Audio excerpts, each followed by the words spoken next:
What if I told you there was once a city so sinful? Even God couldn't bear to look at it anymore. A place where corruption bled into the soil, where cries of the innocent pierced the heavens, and fire was heaven's only answer.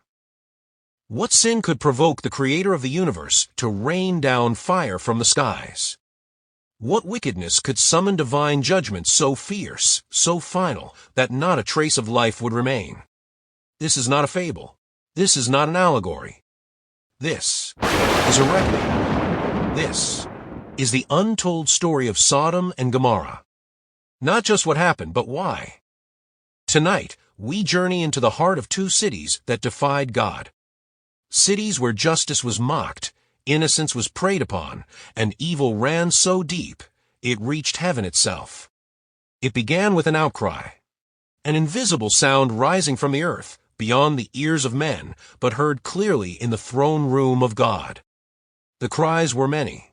From victims, from the oppressed, from those whose souls were bruised under the weight of perversion and pride. And heaven answered.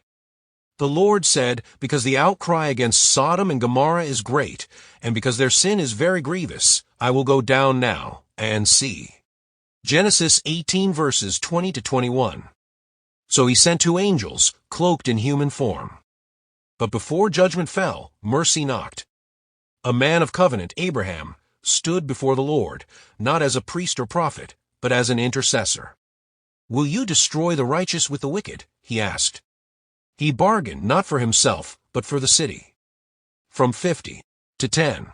But Sodom could not even offer 10 righteous souls. Still, God's mercy lingered. They entered at dusk, two strangers, divine beings in disguise. The city's heartbeat was already dark. Lot, Abraham's nephew, saw them. He knew what prowled those streets at night. He begged, turn in, I pray you, into your servant's house. Genesis 19 verse 2. But even as he prepared them food and rest, shadows stirred outside. Then came the knocking. Then the shouting. Men from every quarter of the city surrounded the house. Corruption had no shame. They cried, bring them out that we may know them. Not in greeting, not in kindness. Lot, torn between hospitality and horror, offered what he should never have offered, his daughters. The line between desperation and cowardice blurred. But the city would not be appeased. The angel stepped forward, pulled Lot inside, and struck the men outside with blindness. But still, they groped for the door. Morning was near. The angels warned Lot, take your wife and your daughters. Flee, now. He lingered. So the angels seized them by the hand. Escape for your life. Do not look behind you. Genesis 19 verse 17. There would be no turning back. And then, the skies opened. The heavens groaned. And fire fell.